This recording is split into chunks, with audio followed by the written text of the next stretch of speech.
The Travel Show. Let's go. The Rhythm of Journey.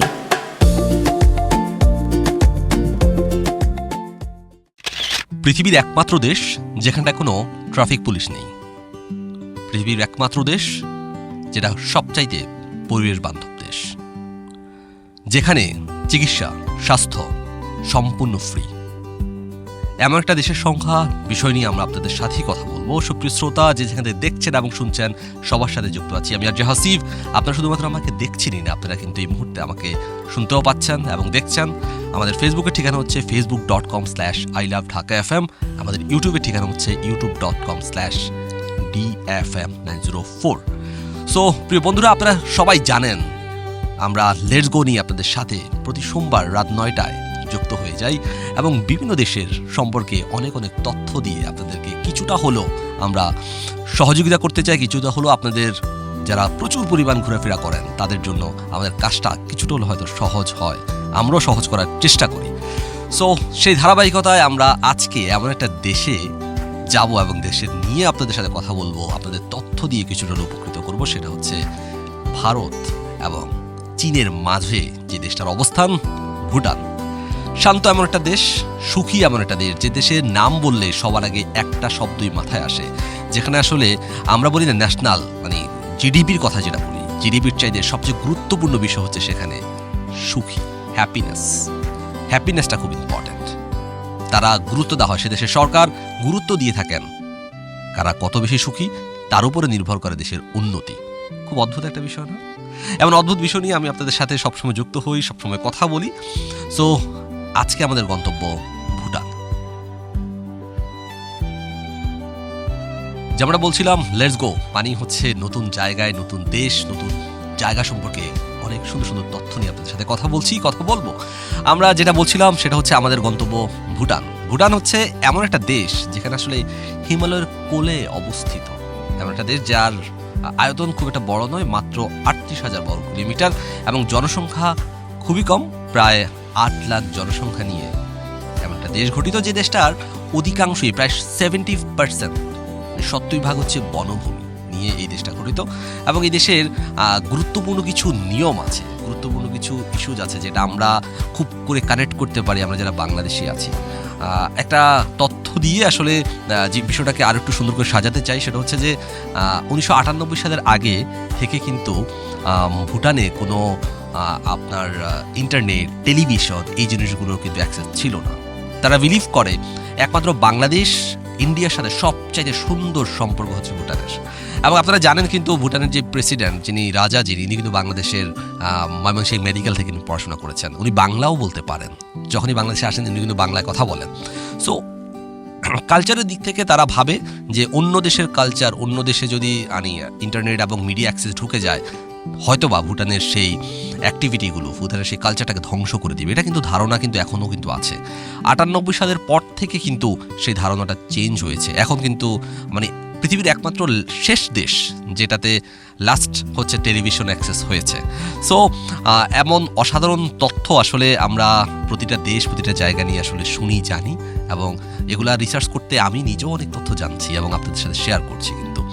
So আরেকটা important বিষয় হচ্ছে যে বাংলাদেশকে স্বীকৃতি দেওয়ার প্রথম দেশ কিন্তু ভুটান। সো ভুটানের প্রতি আমাদের কিন্তু আবেগ বলি, ইমোশনের জায়গাটা কিন্তু অনেক বেশি গভীর। আমাদের প্রচুর মানুষ কিন্তু খুব কম খরচে কিন্তু আমরা ভুটান ভ্রমণ করতে পারি। একমাত্র সাবকন্টিনেন্টের মধ্যে সাউথ এশিয়ার দেশগুলো কিন্তু খুব ইজিলি কিন্তু ভুটানে অ্যাক্সেস করতে পারে। অন্যান্য দেশের মানুষ যখন ভুটান ঘুরতে আসে প্রচুর টাকা কিন্তু তাকে দিতে হয়। সো যেমন কথা, আমি আমারও সে একই কথা ফিরে আসছি, সেটা হচ্ছে যে আমরা যে বলি না যে GDP which is very much important for every country, কিন্তু ভুটানে কিন্তু এই কথাটা কিন্তু প্রচলিত না, কারণ গ্রস ন্যাশনাল হ্যাপিনেসটা হচ্ছে সবচেয়ে বেশি ইম্পর্টেন্ট। সেই দেশটার উন্নতির গুরুত্বপূর্ণ জায়গাটাও কিন্তু হচ্ছে এটা। আমরা এমন অনেক অনেক অসাধারণ কিছু তথ্য আপনাদের সাথে আজকের এই ভুটান এপিসোড নিয়ে শেয়ার করব। সাথে থাকুন, সঙ্গেই থাকুন। লেটস গোর সাথে আপনাদের সাথে আমি আরজে হাসিব আছি। আপনারা শুধুমাত্র আমাকে দেখছেনই না, শুনছেনই না, আপনারা কিন্তু দেখতেও পাচ্ছেন। ঢাকা এফএম আমাদের ফেসবুক ঠিকানা হচ্ছে facebook.com/dfm I love Dhaka FM এবং আমাদের ইউটিউবের ঠিকানা হচ্ছে youtube.com/dfm904। সো যেমনটা বলছিলাম, আমরা প্রথমত আমাদের যাত্রাটা শুরু হবে কিন্তু ঢাকা থেকে। পারোতে। পারো হচ্ছে ভুটানের একমাত্র এয়ারপোর্ট, এবং যেটাকে বলা হয় সবচেয়ে খুব ডিফিকাল্ট, মানে যেটা আমি অলরেডি নেপালের এপিসোডেও বলেছিলাম, নেপাল এয়ারপোর্ট সবচেয়ে ত্রিকোণ বিশিষ্ট একটা এয়ারপোর্ট, ভেরি ডিফিকাল্ট। সব পাইলটরা কিন্তু যারা বিমান চালান তারা কিন্তু সবাই কিন্তু অভিজ্ঞ না হলে কিন্তু ওখানে মানে ফ্লাইট ল্যান্ড করা ভেরি ডিফিকাল্ট হয়। এবং বলা হয়ে থাকে ভুটানের কিন্তু পারো এয়ারপোর্টও কিন্তু একইভাবেই কিন্তু সবচেয়ে ডিফিকাল্ট, কারণ দুপাশে পাহাড়। যারা যারা ভুটান ভিজিট করেছেন এবং দেখেছেন তারা কিন্তু এখন ইউটিউবে গেলেও কিন্তু দেখতে পারবেন যে তাদের এয়ারপোর্টটা আসলে খুবই খুবই সুন্দর এবং খুবই রিস্কিও কিন্তু। সো পারো এয়ারপোর্ট আসলে সবচেয়ে বেশি কিন্তু ফ্লাইট যাতায়াত করে বাংলাদেশ, ইন্ডিয়া, তারপর হচ্ছে যে আমাদের সাবকন্টিনেন্টের দেশগুলি সবচেয়ে বেশি ফ্লাইট ল্যান্ড করে কিন্তু ওখানে।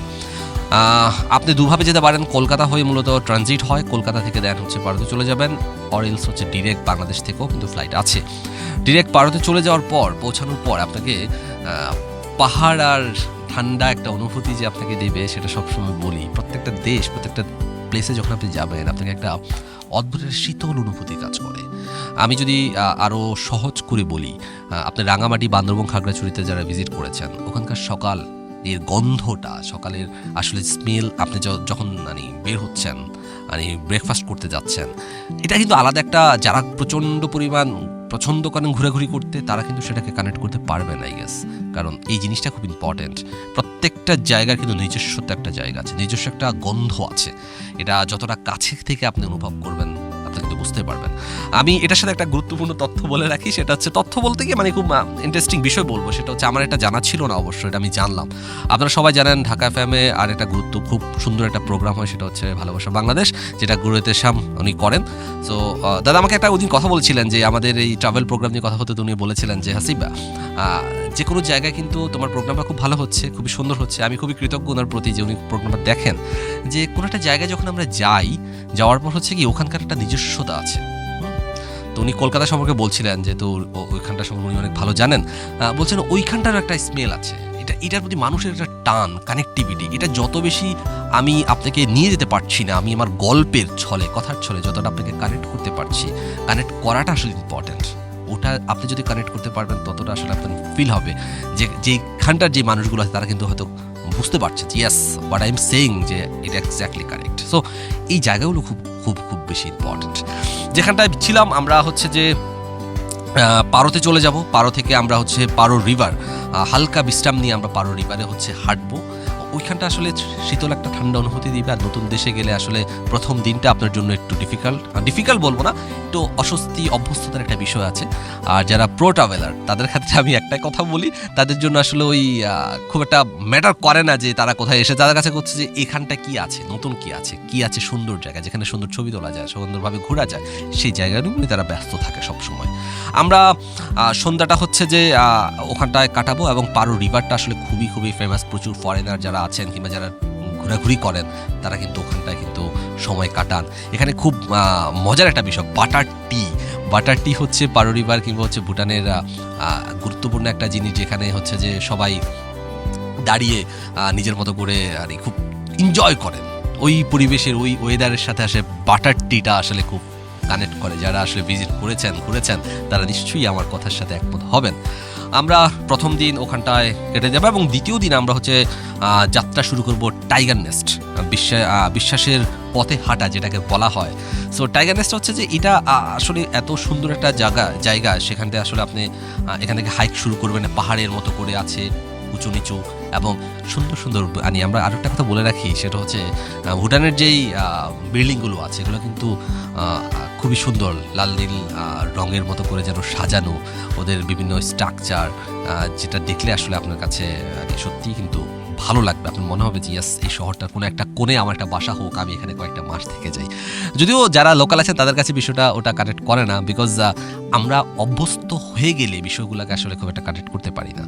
কানেক্ট করতে পারি না বলতে বিষয়টা এরকম যে এটা তো আমি প্রতিদিন দেখছি, আমি প্রতিদিন সেটার সাথে কানেক্ট হয়ে আছি, প্রতিদিন আমি অভ্যস্ত, আমার এখানকার পরিবেশ, এখানকার মানুষজন, এখানকার ওয়েদার সব কিছু। হঠাৎ করে গেলে সেটা আসলে মনে হবে যে ইয়েস, এটাতে আমি কিছু সময়ের জন্য থেকে যাই। সো আমরা টাইগার নেস্ট হচ্ছে ঘোরাফেরা করার পর আমরা হচ্ছে পাহাড়ের গায়ে হচ্ছে ঝুলে থাকা এক মাঠ, যেখানে আসলে সুন্দর করে মানে এটাকে আসলে এইভাবে যদি বলি, যারা হয়তো কিছু ফুটেজ আপনারা হয়তো এই মুহূর্তে দেখতে পাচ্ছেন, যারা ফেসবুক কিংবা ইউটিউবে আছেন, তারা দেখছেন যে চমৎকার করে ভিউটা, আমরা বলি না যে এখানটায় দাঁড়িয়ে আপনি হচ্ছে যে সুন্দর ছবি ভিডিও ওই ছোট ক্যামেরা লেন্সে আসলে কিন্তু এটার রিয়েল ফিলটা পাওয়াটা আসলে ভেরি ডিফিকাল্ট। হ্যাঁ, সো এই জায়গাগুলো আসলে খুব ইম্পর্টেন্ট যে আপনি যত বেশি এখানটায় যাবেন, যত বেশি এখানে এক্সপ্লোর করবেন, ওই মানুষগুলোর সাথে কথা বলবেন, ওখানকার কালচারটা বুঝবেন, এটা আসলে রিয়েল ট্রাভেলারের সবচাইতে গুরুত্বপূর্ণ একটা কাজ, যেটা অলওয়েজ তারা করে থাকে। সো আমরা যেটা করব সেটা হচ্ছে যে আমরা পারো হচ্ছে পুরোটো জায়গাটা হচ্ছে স্থানীয় অনেক বাজার আছে, যে বাজারগুলোতে আপনি কিন্তু চাইলে কিন্তু বিভিন্ন সুভিনিয়র আছে, সুন্দর সুন্দর, ওদের কিন্তু ড্রেস কিন্তু ফেমাস, আই গেস আপনারা সবাই জানেন ভুটানের। আপনি কিন্তু ওখানকার ড্রেস পরেও কিন্তু যখন ছবি তুলবেন ওরা কিন্তু অনেক বেশি খুশি হয়, জানেন। নট অনলি ওরা, আমরা যদি মনে করি আমরা যখন আমাদের বান্দরবন খাগড়াছড়িতেও যাই, ওখানকে কিন্তু ট্রেডিশনাল একটা ড্রেস আছে, আপনি যখন সেটা পরবেন কিন্তু এটা কিন্তু তার নিজস্বতাকে প্রমাণ করা, ইয়েস, যে এসেছে সে আমাকে ওন করছে, আমার জিনিসটাকে পছন্দ করছে, তারা কিন্তু অনেক বেশি খুশি হন কিন্তু। সো ইভেন আপনি যখন থেকে পারো থেকে হচ্ছে টাইগার নেস্ট থেকে যখন আমরা থিম্পুতে ফিরে আসবো, তার মানে হচ্ছে ভুটানের ক্যাপিটাল রাজধানীতে যখন ফিরে আসবো, তখন কিন্তু অনেক দেয়ালের মধ্যে তাদের বিভিন্ন সুন্দর সুন্দর চিত্র আঁকা আছে, এগুলা যারা দেখেছেন তারা কিন্তু অনেকে ছবি তুলে নিয়ে এসেছেন, কারণ এই জিনিসগুলো তাদের কাছে একটা বিশ্বাস, যেটা অলরেডি ওরা বলেন যে কিছু মিনিং থাকে, সবাই হয়তো এটা আমরা বুঝি না।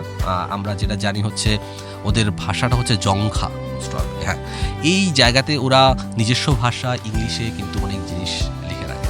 এবার আরেকটা কথা বলে রাখা ভালো, যেটা 2007-08 দিকে ওই সময়টাতে একটা আর্টিকেলে আমি পড়েছিলাম যে ওই সময়টাতে হচ্ছে তারা কিন্তু ভাষার জন্য তাদের নিজস্ব যে ভাষা তারা অবশ্যই সেটা কিন্তু খুব ভালো মতো রপ্ত করেন, এবং তারা ইংরেজি ভাষাটা কিন্তু শিখেন শুধুমাত্র ইন্ডিয়া এবং বাংলাদেশের সাথে কমিউনিকেট করার জন্য, কারণ ভুটানের অনেক কিছু কিন্তু বাংলাদেশ এবং ইন্ডিয়ার সাথে ওতপ্রোতভাবে জড়িত। তাদের শিক্ষা ব্যবস্থা, তাদের স্বাস্থ্য খাতের যে জায়গাগুলো আছে, তাদের পরিবেশ এবং অন্যান্য যে বিষয়গুলো, তারা কিন্তু বাংলাদেশের সাথে অনেক বেশি ওতপ্রোতভাবে জড়িত, কারণ ভুটানের অনেক ছেলে মেয়ে কিন্তু বাংলাদেশে পড়াশোনা করেন। আমি তো শুরুতেই বলেছিলাম ভুটানের প্রধানমন্ত্রী যিনি উনিও কিন্তু আপনার বাংলাদেশে পড়াশোনা করেছেন। সো দ্যাট উনি কিন্তু বাংলাও কিন্তু বলতে পারেন। সো ওরা কিন্তু ভাষার দিক থেকেও কিন্তু খুব সচেতন, তারা কিন্তু হিন্দিও ভালো পারেন, তারা ইংলিশও পারেন, খুব ভালো ইংলিশও বলতে পারেন। তো তবে সবাই না, থিম্পুতে অধিকাংশ মানুষ কিন্তু মানে ভাষার দিক থেকে তারা খুব ফ্লুয়েন্ট, ভালো কথা বলতে পারেন। সো থিম্পু যাত্রা করব, এবং হচ্ছে যেটা খুব বেশি গুরুত্বপূর্ণ এখানে হচ্ছে শহরের নীরবতা আসলে চমৎকারভাবে উপভোগ করবেন। আমি একেবারে শুরুর লাইনটাতে বলেছিলাম মানে ভুটানের রাজধানী থিম্পু, এখানটায় কোনো ট্রাফিক পুলিশ নেই। আপনি চাইলেই কিন্তু নিজের মতো করে খুব চমৎকার করে ঘুরে ফিরে পুরো শহরটাকে দেখে নিতে পারেন। যদি খুব একটা বড় নয়, বাট যতটা দেখবেন ততটাই মনে হচ্ছে যেন এত চমৎকার করে একটা শহর ক্লিন সুন্দর করে সাজানো হতে পারে, সেটা আসলে আমাদের সাবকন্টিনেন্টে সেটা খুব রেয়ার। সো ভুটান হচ্ছে রিয়েল এক্সাম্পল, যেখানে আপনি হচ্ছে বুদ্ধা স্ট্যাচু আছে, ওখানে ভিজিট করতে পারেন। মেমোরিয়াল যেই জায়গাগুলো আছে, ওখানকার যেই মানে প্রত্যেকটা দেশেই তো হচ্ছে একটা ন্যাশনাল কিছু বিষয় থাকে, ভুটানেও কিন্তু সেই জিনিসগুলো আছে। কিন্তু আপনি কিন্তু প্রথম দিন চাইলেই কিন্তু সেই জায়গাগুলোতে চমৎকার সময় কাটাতে পারেন। আর একটা গুরুত্বপূর্ণ তথ্য বলে রাখি, সেটা হচ্ছে ভুটানে কিন্তু আপনি যদি ভিজিট করেন সেখানে কিন্তু গাইড নেওয়াটা খুব বেশি ইম্পর্টেন্ট, কারণ ওখানকার মানে ভাষা একটা ব্যারিয়ার হতে পারে আপনার জন্য। At the same time guide যারা আছেন তারা ভুটানিরা বিশ্বাস করেন, যারা মানে লোকাল পিপল আছেন তারা কিন্তু বিশ্বাস করেন শুধুমাত্র দেখবেনই না, আপনি দেখার সাথে সাথে কিন্তু সেই জায়গাটার কালচার, সেই জায়গাটার ইতিহাস যদি জানতে চান, তারা সবচেয়ে বেশি খুশি হন। ওদের যথেষ্ট অতিথিপরায়ণ মানুষ, আপনাকে প্রচুর হেল্প করবেন। ভুটান কিন্তু প্রথমেই যে কথাটা বলেছিলাম, ভুটান কিন্তু শান্তিপ্রিয় দেশ, কারণ এখানকার মানুষরা এত কোমল, এত বেশি মানে আপনার সাথে ওয়েলকামিং করবে আপনাকে। কারণ আমার একটা ফ্রেন্ড ছিল ভুটানের, আমি যখন ইন্ডিয়ায় পড়াশোনা করেছিলাম তখন তার সাথে আমার কথা হয়েছিল। হি ওয়াজ দ্য গাই যে আপনাকে কখনো মনে হবে না যে আমি 3 বছরে কখনো ওকে দেখিনি কারোর সাথে একটু ক্ল্যাশ হতে, কারোর সাথে একটু কথা কাটাকাটি হতে। তো that's the real example, I have seen that guy, যে ওর মাঝে আমি সেটা কখনো দেখিনি। সো ওই একটা মানুষকে দিয়ে আসলে আমরা আইডেন্টিফাই করি। আমরা বলি না যে আসলে একটা মানুষ কোন এরিয়া থেকে আসছে এবং তার বিহেভিয়ারটা কেমন, সেটাই কিন্তু পরিচয়, মানে লোকের মাধ্যমে আসলে বংশের পরিচয়টা পাওয়া যায়। এটা রিয়েল এক্সাম্পল আমি আমার ওই ফ্রেন্ডকে দেখে বুঝেছি। খুবই শান্তপ্রিয় মানুষ, তো তাদের সাথে আপনি কথা বললে, কমিউনিকেট করলে আপনি আগেস কোনো ক্ষেত্রে খুব একটা প্রবলেম হবে না। তবে যারা গাইড আছেন তারা কিন্তু আপনাকে প্রত্যেকটা জায়গার, যে আমি যে বুদ্ধ স্ট্যাচুর কথা বলেছিলাম, মেমোরিয়াল হচ্ছে চটানের কথা বলেছিলাম, তারপরে ডাজন দর্শনের কথা বলেছিলাম, এই জায়গাগুলোতে কিন্তু অনেক ইতিহাস আছে, অনেক গল্প আছে। সো নর্মাল চোখে আমি যেটাকে ছবি বলবো, নর্মাল চোখে আমি যেটাকে একটা স্ট্যাচু বলবো, এর ভিতরে কিন্তু অনেক অসংখ্য গল্প লুকিয়ে আছে। সো প্রত্যেকটা জায়গাতে আমরা যদি স্মৃতিসৌধের কথা বলি, আমরা যদি শহীদ মিনারের কথা বলি, এটা একটা এটা ইতিহাস আমরা জানি। এটা ইতিহাস যারা জানে না তাদেরকে আমরা বলে দিলে হয়তো সেটার আরও মর্মার্থ বুঝতে পারবে। সো দ্যাট ইজ দ্য মানে রিয়েল এক্সাম্পল, যে প্রত্যেকটা গল্পের পিছনেও কিন্তু অনেক চমৎকার গল্প থাকে। সো এই জিনিসগুলো আমরা অবশ্যই সেই যেখানেই ভিজিট করি না কেন সেটা আমরা জানার চেষ্টা করব, জানবো। এরপর আমরা এই শান্তিপ্রিয় এবং এই শান্ত সুখেশ থাম্পু সিটিটা ভিজিট করার পর আমরা চলে যাব হচ্ছে খুবই চমৎকার একটি জায়গা, সেটা হচ্ছে পুনাখা। পুনাখা হচ্ছে নদী আর ইতিহাসে ঘেরা একটি জায়গা। পুনাখা খুবই খুবই সুন্দর একটি জায়গা। যারা ভিজিট করেছেন তারা কিন্তু সবাই কিন্তু এটা কিন্তু টপ লিস্ট থাকে পুনাখাতে ভিজিট করা। তার এই জায়গাটাতে হচ্ছে আপনি যাত্রা করলে এখানে আপনি নদীর ধারে সন্ধ্যা দেখাটা আসলে কতটা ভালো লাগার, যারা এই মুহূর্তে ভিডিওতে দেখছেন জায়গাটাকে কিছুটা হলে হয়তো কানেক্ট করতে পারছেন। আমরা বলি না যে এটা ছোট্ট নদীরও ছোট্ট একটা জায়গার অনেক ইতিহাস থাকে। এই পুনাখা হচ্ছে নদীর একটা ইতিহাস।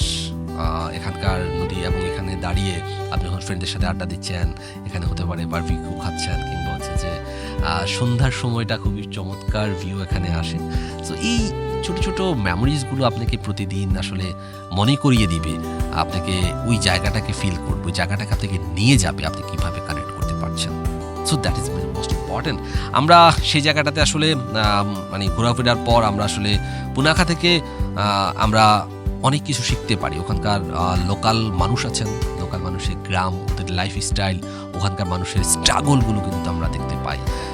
তবে প্রচুর পরিশ্রমীও কিন্তু ভুটানের মানুষ, অনেক পরিশ্রম করেন তারা। কারণ পুনাখা হচ্ছে যে এই গ্রামের মানুষগুলোর সাথে আপনি মিশে গেলে, কথা বললে আপনি কিন্তু হিউজ একটা লার্নিং আছে। জীবন দর্শন যে কথাটা বলি না, আপনার ধীরে জীবনের পার্ট, সেটা কিন্তু এখানকার মানুষের সাথে কথা বলার পর, এখানকার মানুষের কালচার, এখানকার মানুষের সাথে মিশার পর সেটা কিন্তু আপনি খুব চমৎকার করে ফিল করতে পারবেন। সো আমার কাছে মনে হলো যে পুনাখার জায়গাটা আসলে খুবই খুবই সুন্দর জায়গা, যেখানে আসলে আপনি চাইলেই ওখানকার মানুষের যে সমস্যা, ওখানকার মানুষের যেই জীবনধারা, ওখানকার মানুষের যে খাবার দাবার যে জায়গাটা আছে, সেটা কিন্তু আপনি খুব চমৎকার করে ফিল করতে পারবেন।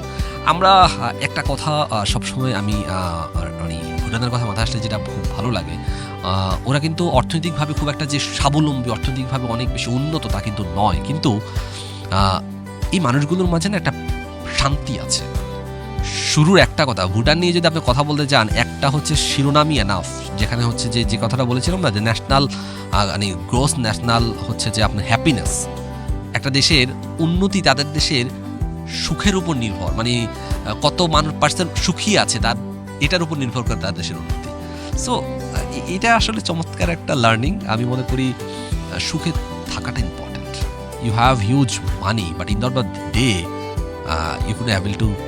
you couldn't sleep properly. What do you think? আপনি যদি ঘুমাতেই না পারেন, দিন শেষে এত অর্থ, এত টাকা আসলে খুব একটা অর্থ বহন করে, I guess maybe no. Anyways, টাকা আসলে অবশ্যই প্রয়োজন আছে, কারণ এই ওখানকার রাজারা বিশ্বাস করেন, এবং এমনও হয় যে ভুটান এমন একটা দেশ যেখানকার নর্মাল পিপল, আমি পুনাখার কথা বলেছিলাম, আরও বেশ কিছু ছোট ছোট গ্রাম এবং যেখানকার মানুষ হতদরিদ্র, খুব একটা অর্থ সম্বল নেই, ওরা কিন্তু ওদের যদি বাসস্থানও না থাকে, ওরা কিন্তু রাজার কাছে ডিরেক্ট এসে কিন্তু সে আরও মানে আবেদন করতে পারে।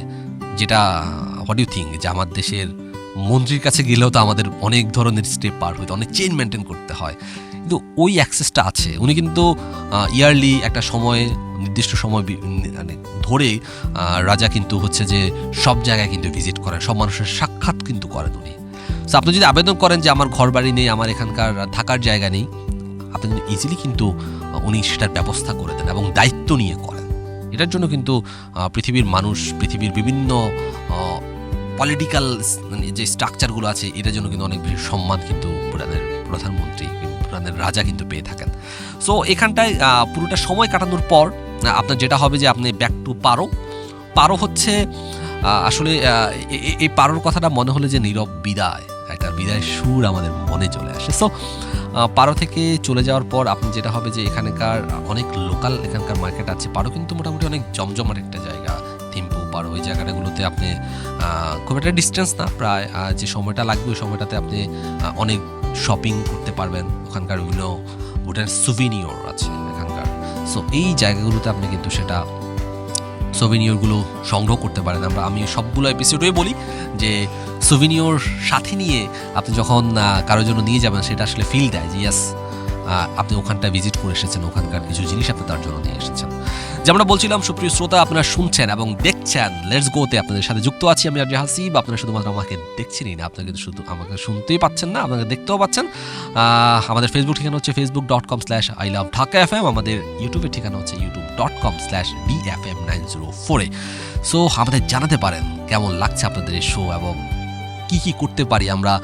এবং আরেকটা কথা বলে রাখছি, আমি হয়তো এটার ঘোষণাটাও দিব যে আপনারা যারা যারা আমাদের এই হট সিটি এখানে এসে আপনাদের ভ্রমণ গল্প আপনাদের শেয়ার করতে চাইলে কিন্তু অবশ্যই আমাদেরকে জানাবেন। আমাদের হোয়াটসঅ্যাপে নাম্বার দেওয়া আছে, আপনারা লেটস গো লিখে আপনাদের গল্পটা ছোট করে কোন দেশ কোন জায়গায় সেটা লিখে আমাদেরকে ঝটপট জানিয়ে দিবেন এবং আমাদের কমেন্টস আপনারা জানাতে পারেন। সো আমরা ট্রাই করবো আপনাদের গল্প এবং আপনাদের জায়গার সব বিশ্লেষণ সব কিছু যদি আমাদের কাছে উপযুক্ত মনে হয় অবশ্যই আমরা আপনাকে কল করব, জানাবো আমাদের সাথে আপনাদের গল্প শেয়ার করার জন্য। অবশ্য একটা কথা মাথায় রাখা ভালো, সেটা হচ্ছে যে আপনি যেখানটায় ভিজিট করছেন সেখানটায় ছবি video which is very much important. আমরা শুধুমাত্র একটা জায়গায় ফোকাস করব, যে জিনিসটা আপনার আছে সেটা থাকলে আমাদের জন্য সহজ হবে। আমি কথা বলছি আমার ব্যাকগ্রাউন্ড কিংবা অনেক ভিডিও আসতেছে, ভুটানের অনেক জায়গাগুলো দেখানো হচ্ছে। সো আমরা এই জন্যই আসলে সেই ভিডিওর কথা হলো সবসময় বলে থাকি। সো যেমনটা বলছিলাম, আমরা পারো থেকে back to Paro, but it means back to pavilion আর কি। সো এখানটায় ফিরে আসবো। আর এই জায়গাটাতে আসার পর আমরা আসলে পাহাড়ের দিকে দেখি, আসলে শেষ সন্ধ্যাটা আসলে উপভোগ করবেন আপনি। হয়তো এক কাপ ওই যে বাটার টির কথা বলেছিলাম না, start from butter T, maybe শেষ করছিও বাটার টি দিয়ে। বাটার টি হাতে নিয়ে গল্প করতে করতে আপনি হয়তো স্রোতে হারাবেন এবং মনে হবে যে yes see you then next time. So এই বিষয়টা কাজ করবে। আমরা এর পরপরই সময়টাতে আপনি যা যা কিনা দরকার সেটা কিনে ফেলবেন এবং আপনার যা যা গুরুত্বপূর্ণ জায়গায় ভিজিট করেছেন সেটার ছবি অবশ্যই আপনার কাছে আছে। এবং বেশ কিছু বিষয় আপনাকে প্রতি মুহূর্তের জন্য মাথায় রাখতে হবে, কোন বিষয়টা করা উচিত কোন বিষয়টা করা উচিত না, pros and cons which is very important. আপনি যেখানেই ভিজিট করেন দেখেন এটা খুব বেশি গুরুত্বপূর্ণ, সবার জন্যই গুরুত্বপূর্ণ। যে আমরা বলছিলাম যখন ব্যাক টু দ্য প্যাভিলিয়নে আসার পর তার আগে একটা কথা বলে রাখছি যেটা which is very much important. আমরা জানি যে কোনো বিষয় চিন্তা করার আগে, যে কোনো ট্রাভেল চিন্তা করার আগে আমার সবার আগে মাথায় আসে যে খরচ কত হবে, কত টাকা খরচ হতে পারে। সো সেই জায়গাটা আমাদের খুব বেশি ইম্পর্ট্যান্ট। সো আমি প্রত্যেকটা এপিসোডেই কিন্তু এই জিনিসটা আপনাদের সবাইকে বলি, কত টাকা খরচ হবে, কি কোথায় কোথায় খাবেন, কী কী করলে আসলে আপনার জন্য সহজ হবে, সুবিধা হবে, সেটা আমি বলে রাখছি। সেটা যেমন হচ্ছে যে আপনার ফ্লাইট কস্ট হচ্ছে যে 40 থেকে 50,000 টাকার মধ্যে আপনার আপ ডাউন ফ্লাইট বাংলাদেশ থেকে পারো, ডিরেক্ট পারো এবং হচ্ছে কলকাতা ট্রানজিট হয়ে যায় অনেকগুলো ফ্লাইট, সেটা অনেক সময় কম হয়। সো আপনি যত আর্লি বুক করবেন তত আপনার জন্য সুবিধা, আপনি কম খরচে সেটা করতে পারবেন। আর দ্বিতীয় বিষয় হচ্ছে হোটেল আর কস্টটা আসলে যেহেতু এই ছোটো একটা দেশ, এটা আসলে আমাদের সাবকন্টিনেন্টে যারা ট্রাভেল করে ভিজিট করেন তাদের উপরেই আসলে তাদের এই ইকোনমিগুলো আসলে অনেক বেশি ব্যালেন্স করে। সো এখানে যেটা হবে যে প্রায় 4 থেকে 6,000 টাকা হচ্ছে হোটেল কস্ট পার ডে, কারণ ডিপেন্ড করছে আপনি যত আর্লি সেটা বুক করবেন সেটা কিন্তু আরও কম হবে, মানে যত আগে থেকে বুক করবেন তত কম হবে। আর 5 স্টারের কিংবা বড় বড় হোটেলগুলোর কস্ট অনেক বেশি। তবে ইন জেনারেলি যারা আমরা র্যান্ডম পিপল ঘোরাফেরা করি তারা 4 থেকে 6,000 টাকার মধ্যে কিন্তু আপনি খুব ভালো হোটেল পাবেন পার ডে। খাবার দাবারের কথা এটা ডিপেন্ডস অন ইউ, আসলে আপনি যেই জায়গাগুলোতে আসলে ভিজিট করছেন। আমি আরেকটা কথা এখানে অ্যাড করে দিচ্ছি, খাবার দাবার এখানে গুরুত্বপূর্ণ একটা বিষয়, সেটা হচ্ছে যে এখানে ঝাল একটা মানে স্পাইসি একটা খাবার আছে যেটা শুধুমাত্র ভুটানের লোকরাই খেতে পারে, বাকি মানুষগুলো আসলে এটা টলারেট করা ভেরি ডিফিকাল্ট। কারণ আমার ফ্রেন্ড যেটা আমাকে বলেছে যে এত পরিমাণ ঝাল ওই খাবারটা আপনি চাইলে আসলে এটা হচ্ছে স্পাইসি ফুডি কি একটা নাম এরকম, তবে এটা সবাই জানেন এত পরিমাণ ঝাল দেওয়া হয়, ওখানকার লোকরা ভুটানের মানুষ কিন্তু প্রচুর ঝাল খেতে পছন্দ করেন। সো অন্যান্য লোকাল যে খাবারগুলো আছে ওরা কিন্তু ওই জিনিসগুলো আপনি অবশ্যই কিন্তু ট্রাই করবেন। সো প্রায় 1,500 থেকে 2,000 টাকার মধ্যে আপনি breakfast, lunch, dinner per day একটা প্যাকেজ রাখতে পারেন। সো আপনি যত বেশি খাবেন তত কষ্ট হবে, খুব স্বাভাবিক। তবে একটা মানুষ সাধারণত একদিনের জন্য যা খায় সেটা ওই 1,500-2,000 টাকার মধ্যে এনাফ। এর মধ্যে হচ্ছে ট্রাভেল লোকাল ট্রান্সপোর্ট এবং গাইড, যে কথাটা আমি বলেছিলাম যে ভুটানে মানে ঘোরার জন্য আসলে ট্রাভেল গাইড খুব ইম্পর্টেন্ট। আপনাকে কিন্তু ইতিহাস, গল্প, অনেক প্রত্যেকটা জায়গা নিয়ে আপনি কিন্তু অনেক সুন্দর সুন্দর তথ্য কিন্তু সে দিবে। আর সেটার জন্য আপনাকে বাজেট রাখতে হবে 15 থেকে 20,000 টাকা। আর আনুমানিক যদি এক কথায় বলি, আপনাকে প্রায় আপনি 85,000 টাকা যদি আপনি মাথায় নিয়ে রাখেন, আপনি কিন্তু ভুটান চমৎকারভাবে ঘুরে আসতে পারেন। সো সেটার জন্য আসলে আপনাকে 1 লাখ টাকাই ধরে দিলাম, তার মধ্যে আপনি কিন্তু সম্পূর্ণ কমপ্লিট হয়ে যাবে ভুটানের এই জায়গাটা ভ্রমণ করা। সো সেরা সময় এখন সবচেয়ে বলতে পারেন যে ভাইয়া কোন সময়টা গেলে সবচেয়ে ভালো হয়, কখন গেলে আমার জন্য আমি ভালোভাবে পুরো সময়টা, ওয়েদারটা উপভোগ করতে পারবো, সেটা হচ্ছে মে থেকে মার্চ।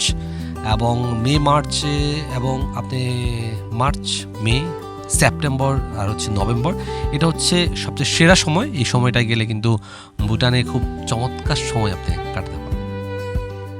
সুপ্রিয় শ্রোতা, যা বলছিলাম, যা আপনাদের সাথে এতক্ষণ পর্যন্ত শেয়ার করেছি, আমাদের মোটামুটি ভুটান নিয়ে যতটুকু বলেছি, যদি কোনো কিছু বাকি থাকে সেটার জন্য ক্ষমা প্রার্থী। অবশ্যই আপনারা কমেন্টসে জানাতে পারেন কোন কোন বিষয় নিয়ে বলা দরকার ছিল আরও। সো আপনারা যুক্ত হয়ে আছেন ট্রাভেল শো লেটস গোতে, আপনাদের সাথে আমি যুক্ত আছি, আমি আরজে হাসিব, এবং আপনারা টিউন করে আছেন ঢাকা এফএম। ঢাকা এফএমে আমাদের ফেসবুকের ঠিকানা হচ্ছে facebook.com/ilovedhakaFM। আমাদের ইউটিউবের ঠিকানা হচ্ছে youtube.com/dfm904। So let's go with RJ হাসিবের সাথে আপনারা প্রতি সোমবার রাত 9টাতেই কিন্তু অনেক গল্প শুনেন, নতুন নতুন জায়গা সম্পর্কে আপনাদের আমি বলার চেষ্টা করি, যেগুলো নিয়ে আসলে আমরা সবসময় চাই যেন আপনারা আরও বেশি ঘুরেন, অনেক বেশি দূরে যান। যেটা বলছিলাম, এখনই শেষ করবো, খুব বেশি সময় নিব না আমি। ঘোরাঘুরি মানে আসলে জায়গা, মানে আমরা যেটা বলি না, ঘোরাঘুরি মানে আসলে জায়গা বদল নয়, এটা আসলে দৃষ্টিভঙ্গি বদলায়। কিছু রাস্তা আসলে মানচিত্র নয়, মানে মনে থাকে, আসলে ভিতরে থাকে। ইয়েস, আমি এই জায়গাটায় গিয়েছি, আমি রিকল করছি সেটাকে। ভ্রমণ শেষে মানুষ বদলায় না, আসলে মানুষের মনটা আসলে পরিষ্কার হয়। ঘুরলে দূরত্ব বাড়ে না, আমাদের যেটা হয় বোঝাপড়াটা বাড়ে। সো এই জায়গাগুলো আসলে খুব বেশি ইম্পর্টেন্ট। আর একটা কথা আমার খুব বেশি ভালো লেগেছে, যে বেশি ঘুরেন তারা কিন্তু কম বিচার করেন। সুপ্রিয় শ্রোতা, আপনাদের সাথে এই শেষ কথাটাই বলে শেষ করব, সেটা হচ্ছে যে বেশি ঘুরেন তারা আসলে কম বিচার করেন। আমরা চাইবো আপনারা এই প্রোগ্রাম নিয়ে আপনারা আরও বেশি বিচার করেন, আরও বেশি তথ্য দেন, আরও বেশি ইনফরমেশন আমাদের সাথে শেয়ার করেন, যে ইয়াস এটাকে আরও বেশি কীভাবে সুন্দর করে সাজানো যায়, কিংবা কোন কোন জায়গায় ঘুরতে পছন্দ করবেন আপনারা, কোন কোন জায়গায় যেতে চান। আমি একটা কথা অলরেডি বলেও দিয়েছি, যে যারা আমাদের এই স্টুডিওতে এসে তাদের ঘোরাঘুরির গল্প শেয়ার করতে চান, তারা কিন্তু লেটস গো লিখে, আপনাদের হোয়াটসঅ্যাপে নাম্বার দেওয়া আছে, ওখানে কিন্তু হোয়াটসঅ্যাপ নাম্বার দেওয়া আছে, ওখানে কিন্তু আপনি লিখে আমাদেরকে জানাতে পারেন আপনার ছোট গল্প, কোন জায়গায়, কোথায়, এই জায়গাগুলো বলে আমাদেরকে পাঠাতে পারেন। আমরা কিন্তু আপনাদের সাথে যোগাযোগ করে আপনাদের এখানে আপনাদের গল্প শেয়ার করার ব্যবস্থা করব। সো যেমনটা বলছিলাম, শেষ করছি, আরজে হাসিব এখানেই বিদায় নিচ্ছি, এবং দেখা হবে আবার নেক্সট সোমবার রাত 9টায়। ভালো থাকুন সে পর্যন্ত, take care, tata, bye bye, আসসালামু আলাইকুম।